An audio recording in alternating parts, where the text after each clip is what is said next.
Assalamualaikum warahmatullahi wabarakatuh. Rekan-rekan guru seperjuangan, di tengah pandemi COVID-19 yang melanda, kita diharuskan untuk melaksanakan pembelajaran jarak jauh. Namun meski begitu kita juga harus tetap memberikan pembelajaran yang bermakna bagi peserta didik. Penguasaan terhadap teknologi dan aplikasi pembelajaran pun dirasa sangat perlu.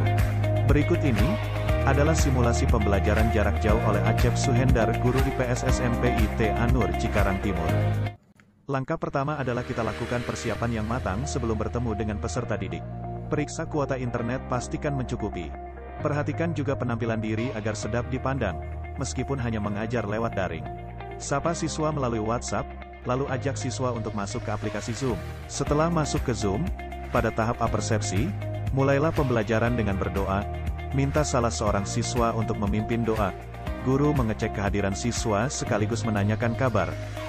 Agar menarik, dibantu dengan menggunakan aplikasi Wheel of Names. Selanjutnya, guru menyampaikan materi yang hendak dibahas dalam pertemuan tersebut. Assalamualaikum warahmatullahi wabarakatuh. Ya, anak-anakku, siswa kelas 9A, gimana kabarnya? Alhamdulillah, luar biasa. Sebelum kita mulai pelajaran, alangkah baiknya kita berdoa terlebih dahulu. Bapak minta Ibran untuk memimpin doa ya. Silakan Ibran memimpin doa. And Sean, before we study, let's pray together. Pray, begin. Bismillahirrahmanirrahim. Rabbik firli wali walidayya. Amin. Finish say greeting. Assalamualaikum warahmatullahi wabarakatuh.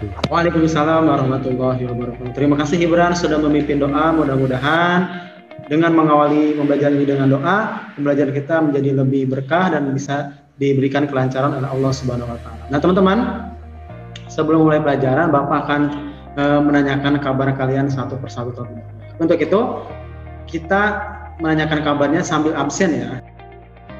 Iya, nama yang pertama Abizar. Silakan Abizar, ungkapkan perasaan kamu seperti apa? Alhamdulillah gembira. Alhamdulillah gembira. Ya. Terus kita coba lagi ya. Hari ini kita akan belajar ekonomi kreatif. Akan bahas apa sih ekonomi kreatif itu dan apa manfaatnya bagi diri kita dan bagi orang lain. Pada tahap pemberian stimulus pengetahuan awal, guru menyajikan data tentang orang yang terkaya di dunia. Siswa diminta untuk sama-sama mengamati data tersebut. Guru memberikan sedikit penjelasan mengenai data orang terkaya di dunia sebagai stimulus pengetahuan awal. Nah, ini Bapak sajikan data orang terkaya di dunia. Ini adalah daftar 10 orang terkaya di dunia. Apa yang menyebabkan mereka menjadi orang terkaya di dunia? Tentunya mereka tidak hanya diam. Mereka melakukan inovasi-inovasi, mereka melakukan kreativitas yang menjadikan mereka orang terkaya di dunia. Pada tahap telaah, guru menyajikan materi tentang konsep ekonomi kreatif. Guru dan siswa menelaah sektor ekonomi kreatif dan manfaatnya terhadap PDB negara. Menggali surat Ar-Ra'd ayat 11 yang berhubungan dengan inovasi dan kreativitas. Lalu guru menunjukkan satu buah pisang. Guru meminta siswa menjelaskan makanan apa saja yang bisa dibuat dengan bahan baku pisang. Guru memberikan penguatan atas jawaban siswa. Lalu apa sih pengertian dari ekonomi kreatif itu sendiri? Nah, sekarang kalian lihat dan kalian bahas. Nah, teman-teman, berikut ini adalah subsektor ekonomi kreatif yang ternyata di sini ada 3 subsektor ekonomi kreatif Indonesia yang begitu mendominasi, yang begitu tinggi. Itu adalah sektor kuliner, sektor fashion, dan juga sektor kerja. Wajar sekali kalau kita lihat dari data berikut ini bahwa di era digital seperti sekarang, maka ekonomi kreatif yang berhubungan dengan teknologi digital sangat dibutuhkan oleh masyarakat. Al-Quran pun dijelaskan dalam surat Ar-Ra'd ayat 11, Allah berfirman, baginya manusia dan malaikat-malaikat yang selalu menjaganya bergiliran dari depan dan belakangnya. Mereka menjaganya atas perintah Allah. Sesungguhnya Allah tidak akan mengubah keadaan suatu kamu sebelum mereka mengubah keadaan diri mereka sendiri. Dan apabila Allah menghendaki keburukan kepada suatu kamu, maka tak ada yang dapat menolaknya dan tidak ada pelindung bagi mereka selain. Jadi maksudnya adalah bahwa kita akan mengubah diri kita sendiri kalau kita mau berusaha. Jadi hidup kita akan berubah kalau kita mau berpikir kreatif, kalau kita mau sekarang kita coba yuk telaah bagaimana konsep ekonomi kreatif dalam kehidupan sehari-hari. Ini Bapak pegang satu buah pisang. Kira-kira ada yang bisa jawab nggak, pisang ini bisa dijadikan makanan apa saja? Silakan. Pisang goreng, Pak. Pisang goreng. Ya, betul ya. Jadi dengan adanya buah pisang ini kita bisa jadikan berbagai macam makanan. Dan tentunya bisa bernilai dan memiliki nilai jual yang lebih tinggi lagi. Kalau seandainya bisa kita jual, ya pisang ini saja mungkin harganya tidak terlalu mahal dan tidak terlalu. Tapi kalau kita mau berpikir kreatif, kita bikin makanan dari bahan baku pisang, kita bikin jus pisang, itu harganya akan lebih bernilai. Itulah konsep dari ekonomi kreatif. Pada tahap eksplorasi, guru meminta siswa untuk membuat konsep ekonomi kreatif atau jenis usaha yang ingin mereka buat. Pada tahap rumuskan, siswa menuliskan atau membuat mind mapping dari konsep usaha yang mereka rencanakan.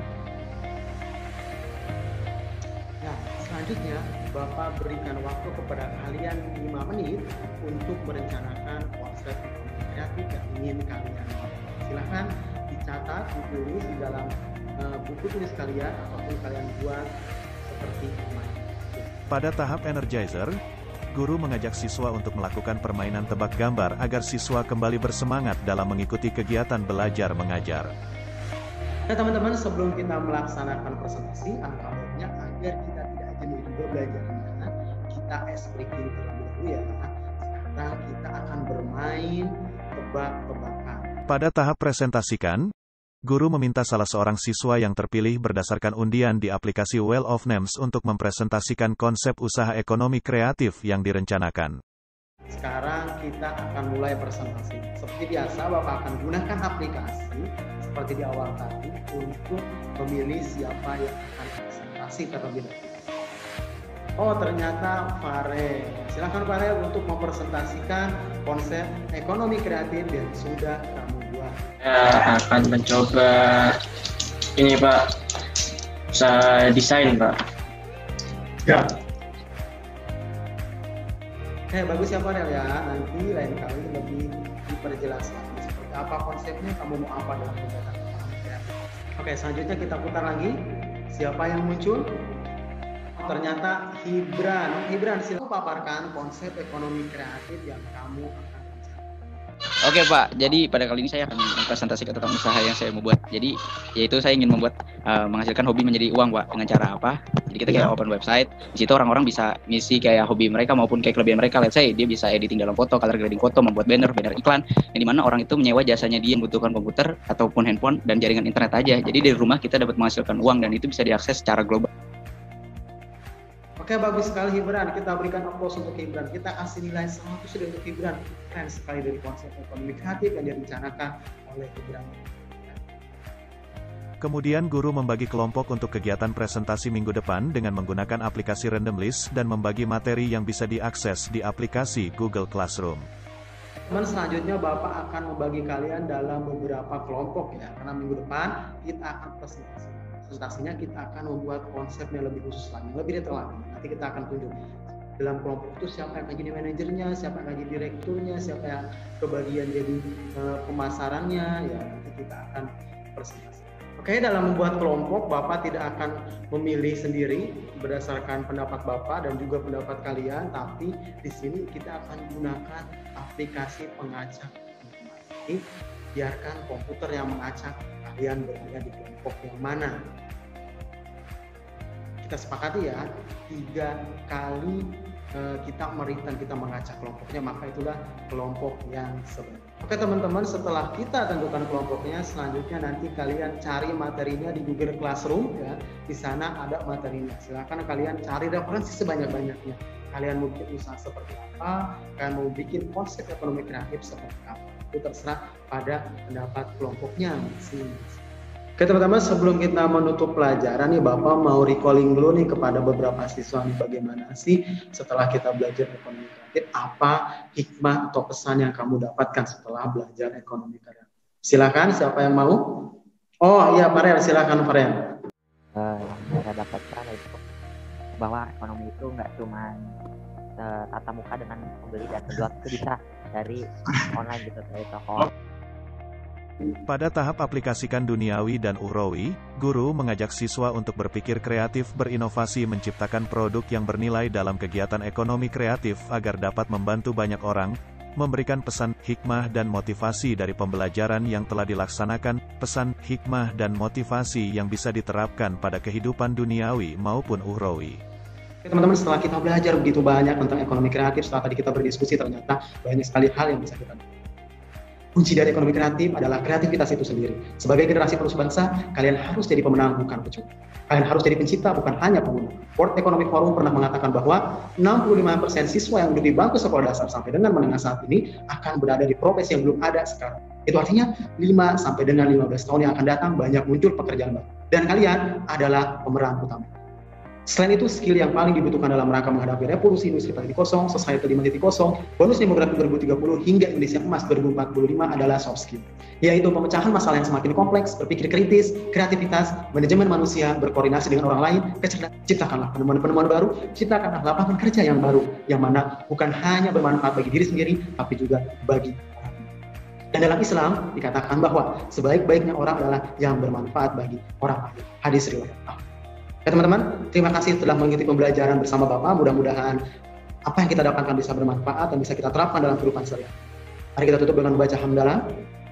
Alhamdulillahirabbil alamin, istighfar 3 kali.